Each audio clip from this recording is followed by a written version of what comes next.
Welcome. In this video I'm going to be taking a look at these two different smart plugs from TP-Link. So I do want to disclose that I have worked with TP-Link in the past, but I purchased these with my own money. If you find this video helpful and you want to purchase these, I'll put a link to them in the description on Amazon, and if you use that link it helps me out a little bit and doesn't cost you anything extra. So these are part of the Kasa lineup. So these are the EP25 P4 and these are the EP10 P4. So when you see the P4 on the end of the model name, that just means it's a 4-pack. So these are the EP25 plugs and these are the EP10 plugs. So the functional difference between these is that these are energy monitoring and these are not. So these can tell you how much energy is being drawn by the outlet. This does not do that. Now these both can be controlled over Wi-Fi using the app. This one says Homekit, ALEXA, and Google. This one says Google, ALEXA, and SmartThings. And they're both rated for 15 amps. So I'm going to open these up. We'll take a look at the physical differences, maybe talk about the functional differences, and I'll demonstrate getting them set up. So it looks like both have this card.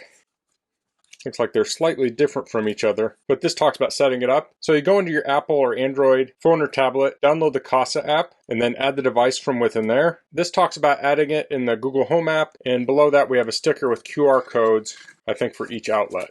So I'll pull these out. So the one on the left does the energy monitoring, the one on the right does not. You can see it's quite a bit slimmer. So the one on the left says TP-Link on the top, the one on the right says Kasa. The energy monitoring one has a button on the right. The non-energy monitoring has it on the left. This also has a light ring here. This one, maybe the button lights up. I guess we'll find that out. These both have serial numbers and such on the bottom. Let me get out a tape measure here. So this is a little over 1.5 inches. This is about 1 3/16 inches. So that would be how far it will stick out from the wall. Let's look at the width on here is 2 5/8 and 2 3/8. And those may not be exact, but it's pretty close. And there's the difference between the two. Height-wise, they're nearly the same, and that's about 1.5 inches. So I have a power strip here. Let's pull this out. Now I measured earlier, and the outlet spacing on this is similar to what you would have on a wall outlet. So it matches up. So I'm going to plug both of these in, and we can see how they space if you want to use two of these in one outlet. So at the same time, let me get my iPad here, and we'll get them set up in the app. Okay, so I have the Kasa app here, and I already have some devices set up. I do have a different version of this. It's the KP1015. So it looks identical to the EP25, except on the bottom the serial number looks a little different, but otherwise they look identical to each other. So I'll do one at a time. I'll plug in the energy monitoring one, and then I'll go into the app and I'll hit plus. I'll say add device, add smart plug. I'll add the Homekit smart plug, and this is a little clue here. The previous one I was looking at is the KP1015, and it apparently does not have Homekit compatibility. It's under the Smart Plug Lite Mini. So I'll hit the Homekit smart plug here. I plugged it in, I'll hit next.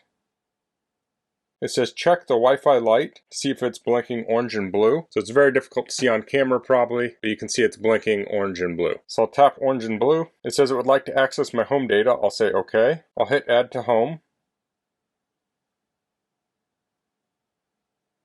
It wants me to scan the code on the back of it, so I'll do that.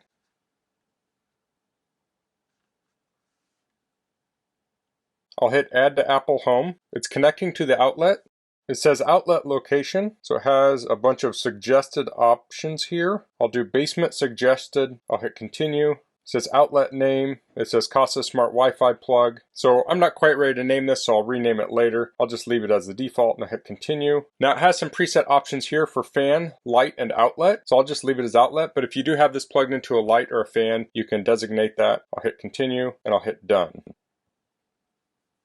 It says please add the unlinked device to your Kasa account so you can access more features through the Kasa app. So I'll hit a plus next to it.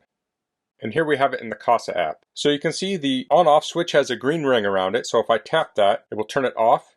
Tap it again, it will turn it on. So now it's ready to go. So now we could plug a light, a fan, or some other device into this. We'll dig a little deeper into it in a second, but let's set up the other device, the EP10. So I will plug it in. I'll hit add device. Smart plugs, Smart Plug Lite Mini, EP10. I'll hit next. It says powered up, and I did just plug it in.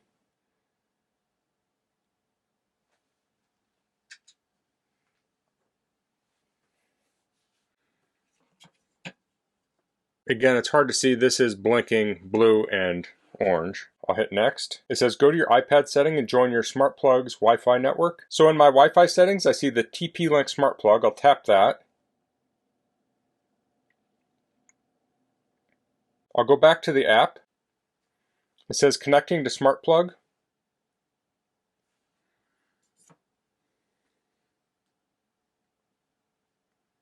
It says choose a network, so I'll choose one of my Wi-Fi networks. I'll enter in my Wi-Fi password and I'll hit join.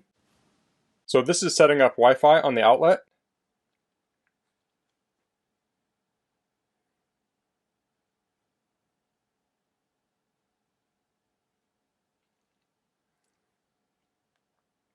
So we can give it a name. I'll just call it Kasa outlet. When I finally set these up, I'll give it a better name. I'll hit save.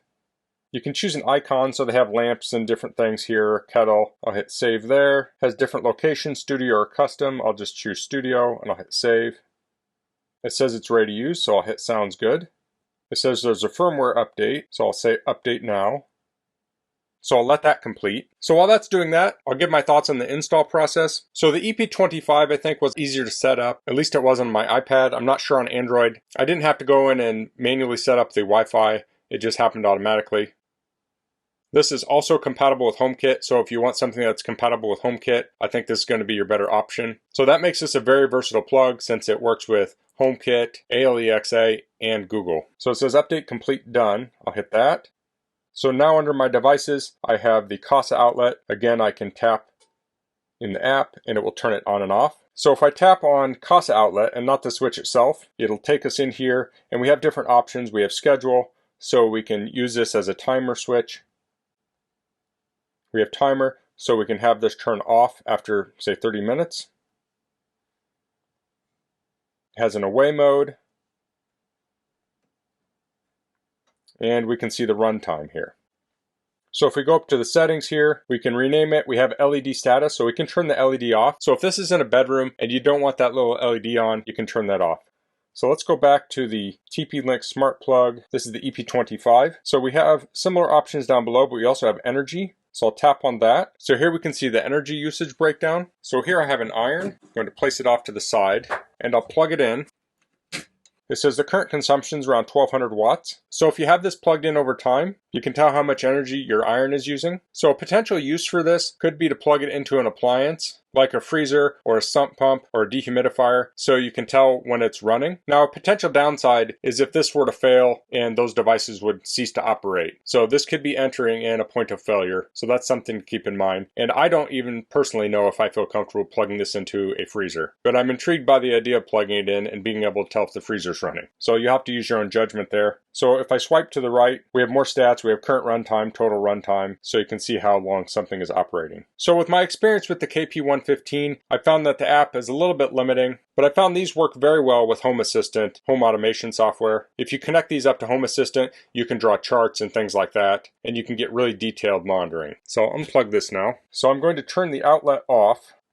I'll turn both off. And let's look at some other things we can do with the Kasa family of products. So I have a spot cam here, and that was provided to me by TP-Link for a previous video, but they have no association with this video. So if we go to Smart and say Add Smart Action, we can say When, Add Trigger, we can say Trigger Device, and we can say Trigger the spot cam when motion is detected, and we'll hit Done. And then we can go Action, Control Smart Devices, and we'll control the EP25 outlet. We'll say Turn On, and we'll have the duration for, we'll just say 5 seconds. We'll hit next and we'll say motion light. Done. Okay.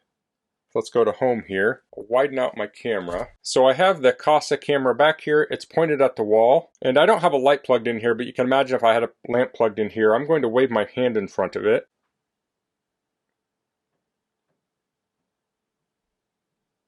Okay. And I just heard the outlet click. So it clicked for 5 seconds and then it turned off. So in practical usage, you'd probably have it go on for say 30 seconds. So here you're combining the Kasa camera detecting motion with the outlet to create a motion light. You can also have it so when you turn one outlet on, the other outlets turn on. I don't think you can use energy sensing to do that. I did not see that in the automations. But if you want advanced stuff, I would connect this up to software like Home Assistant where you have the capability to do those types of things. So real quick, I'm going to pop this out and I'll put 2 of these in. Like so. So you can see what those look like. And there's two of the smaller ones. So with the slim profile here, I think that's a pretty clean look if you have two of these plugged into a single outlet to control two different devices. So I'm going to do one more quick test. Here I have a power meter. I'm going to plug the outlets in one at a time and see how much standby power they're drawing. So I plugged it in, it says 0.5, 0.6 watts, 0.7. So I'll let this sit for a minute while it connects up to Wi-Fi, and then we'll check out the watt draw. Okay, so it's going back and forth between 0.5 and 0.6 watts. So what that's telling me is if you want to use these to save energy, whatever you're shutting off should have a higher draw than that. So if you have a phone charger plugged into here, most phone chargers that I've seen draw pretty much zero when you're not using them. So plugging it into here would not save energy because the plug would be taking more than that. Now let's actually turn this on with nothing plugged into it. And now we've gone up to 1.1 watts. Now if you had this plugged into a fan and maybe the fan draws 60 watts, using this to turn the fan on and off would likely save energy. So the energy used by the plug itself would be less than the money consumed by the fan by leaving the fan running all the time, as an example. So that was the EP25. Let's look at the EP10.